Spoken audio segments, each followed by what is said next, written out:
Good morning, everybody. Welcome back. I'm Paul Brooker, and welcome to the news you missed.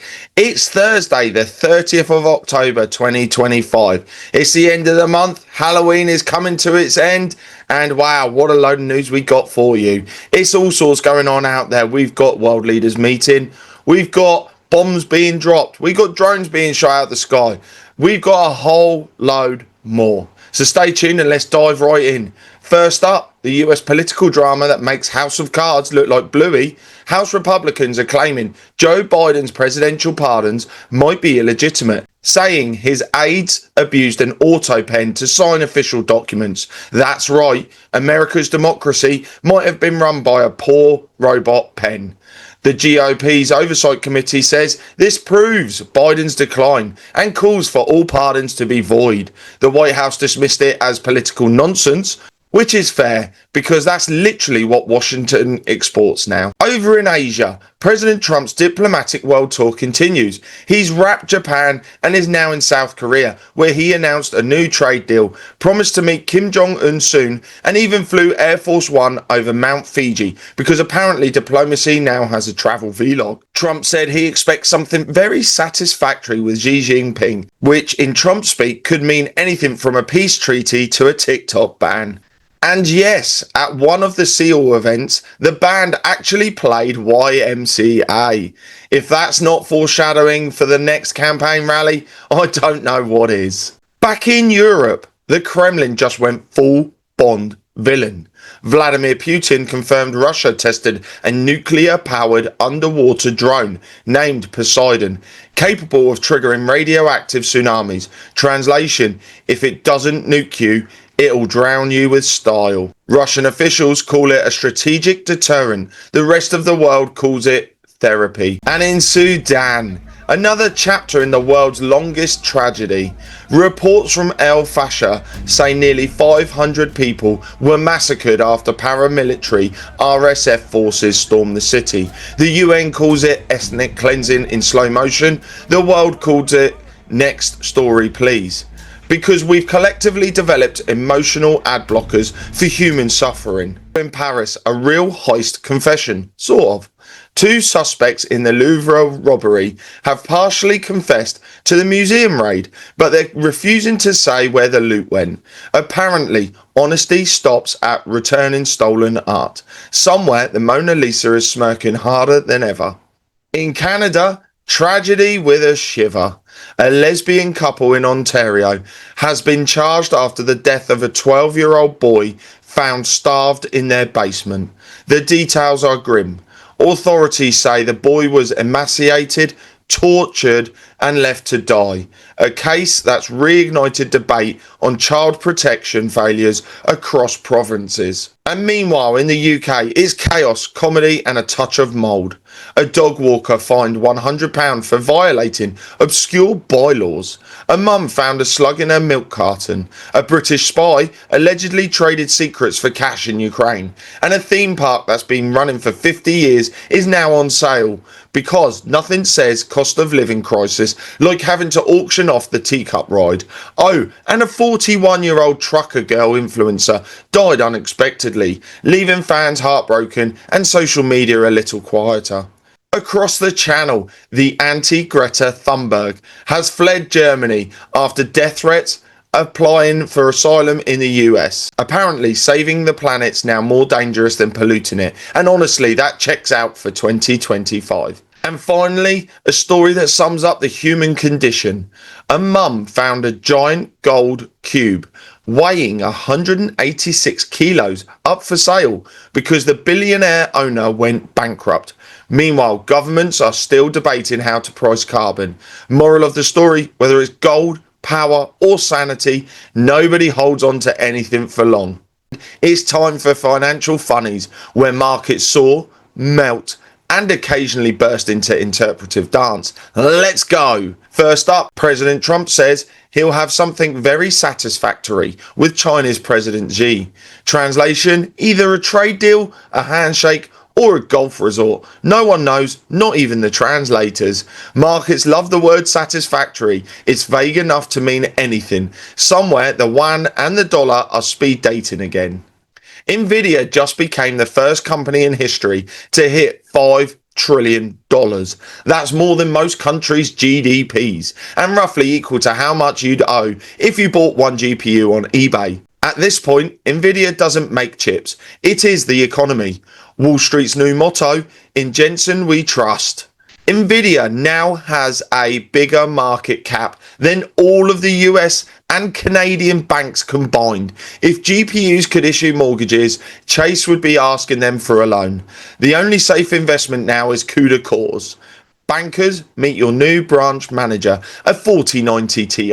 And a former FTX executive launches new trading platform because apparently we haven't learned our lesson. The former president of FTX US is launching a new perps trading platform for stocks. Perps as in perpetual swaps, not the guys from the last crypto arrest. The only thing more volatile than this exchange will be the apology letters. Nothing says trust me with your money like former FTX. Michael Saylor's back, predicting Bitcoin at $150,000 by year's end. He's the financial world's version of This Time For Sure. Bulls cheer, bears cry, and regular folks just Google how to remortgage for crypto. If Saylor's right, El Salvador becomes Switzerland. If not, it becomes Radio Shack. $100 million in liquidations in just 1 hour. That's the crypto equivalent of a sneeze. By the time you check your wallet, it's already gone. Volatility's back, baby, and it's brought friends. Crypto traders call this just a Tuesday. AWS just suffered another massive outage, proving that half the internet still depends on one giant server that sometimes takes naps. For a company named Web Services, it sure spends a lot of time not serving the web.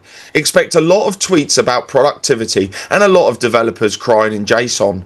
When AWS sneezes, the whole internet catches 500 errors. The Fed cut interest rates by a quarter point, ending quantitative tightening on December the 1st. That's bankers talk for free money's back, but don't get too excited. Wall Street parties like it's 2019, Main Street still can't afford rent. Jerome Powell's new DJ name, DJ Soft Landing. And let's just talk about Powell's greatest hits. Fed Chair Jerome Powell warned tariffs are fueling inflation, shutdowns hurt the economy, and December cut is far from certain. Markets responded by liquidating $300 million in crypto. Apparently, don't panic means sell everything. Powell says it's temporary, traders hear eternal doom. The man opens his mouth and Bitcoin goes skydiving. Welcome back, humans and half-updated cyborgs. It's time for AI Corner, where machines evolve faster than your boss can say synergy. Let's jack into today's stories. OpenAI just pulled a tech world magic trick. The non-profit became a public benefit corporation and somehow ended up with a $130 billion piggy bank. Microsoft's stake dropped to about 27%, worth around $135 billion. And now both can pursue AGI like divorced parents sharing custody of a gifted child. The new OpenAI Foundation will spend $25 billion on health and AI resilience infrastructure, basically therapy for humanity, after AGI arrives. Nothing says benefit corporation like a $1 trillion custody battle over the end of civilization. Adobe just cranked the AI volume to 11, Firefly model, video tools, and even an assistant called Project Moonlight. It's like Photoshop met ChatGPT and said, let's ruin art beautifully. Artists can now train Firefly on their own work. Expect future lawsuits that start with my brushstroke, your algorithm. GitHub launched Agent HQ, a control center for your coding agents from OpenAI, Anthropic, XAI and friends, because nothing says dev productivity like 5 bots arguing in your terminal. The future of coding is basically pair programming with 5 personalities. Coming soon, your repo commits itself to therapy. Google Flow now lets you type edits into your videos.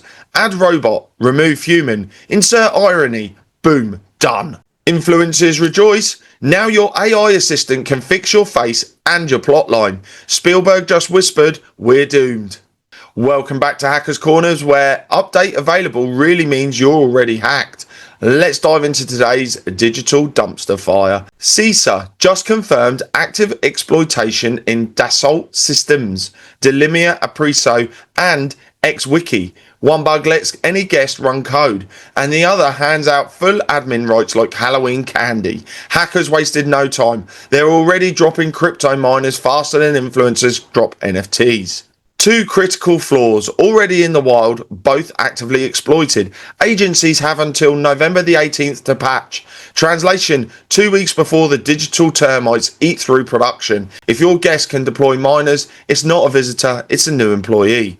About 10 npm packages totaling 9,900 installs were secretly hiding a cross-platform info stealer. It spawns a fake terminal, downloads a 24 megabyte payload, and drains keyrings, not just browser creds. That means email, cloud access, VPNs, even production databases are all up for grabs. Supply chain attack once again. If you npm install like you're ordering takeout, expect malware with your fries. At this point, the real open source community is just malware authors with GitHub accounts. Russian hackers breached Ukrainian networks without any malware. They hijacked built-in Windows tools, PowerShell, RDP clip, OpenSSH to live. They've been chilling in RAM for months, invisible to antivirus, and smarter than your average sysadmin. Fileless persistence, using native tools, no payloads, just patience. You can't quarantine what doesn't exist on disk. The ghosts in the machine have learned stealth from your IT department's weekend mode. Experts now say the next big breach won't start with a password, it will start with your own AI agent. Agentic AIs are the new confused deputies, doing what attackers tell them with your permissions. You trained it, you trusted it, now it's executing commands from your new friend. Attackers are manipulating large language models into exfiltrating data using granted privileges. Your AI isn't compromised, it's just helping the wrong human. Congratulations, you just built Skynet and gave it Slack access. A new exploit called AI targeted cloaking lets attackers show one page to humans and another to AI crawlers. Same trick from SEO scams, but now aimed at models like ChatGPT, Atlas, and Perplexity Comet. Welcome to the age of misinformation by design. Fake content injection, invisible to humans, perfect for poisoning data sets. Expect your favourite chatbot to start citing flat earth sources by next week. The bots are hallucinating because someone laced their training data. Meanwhile, in PHP land, Mirai Mosey botnets are attacking old PHP servers again. They're exploiting long-forgotten CVEs in WordPress and Craft CMS, and even hijacking leftover PhStorm debug sessions. That's right, devs forgot to close their debugger, and hackers said thanks for the backdoor. Legacy web app vulnerabilities meet lazy server hygiene. If your site still runs PHP 5, it's less a website and more historical reenactment. Patch it or it will start mining crypto for Belarus by lunchtime. And that's the week in cybercrime. And that's your daily news roundup for Thursday, October the 30th, 2025. Wars, weather, weddings of diplomacy, and the usual circus in Parliament and Pyongyang. If you survive this news cycle without throwing your phone, congratulations, you're emotionally bulletproof. And all that's left for me to say is, if you want to find out what's really going on below the surface, the stuff we can't say on mainstream media, head over to charlieward.com. Join us on the Insiders Club live every Wednesday and Saturday, where you can find out what's really going on out there in the world and ask us questions live. So all that's left for me to say is to take care. God bless. See you all soon, and bye now.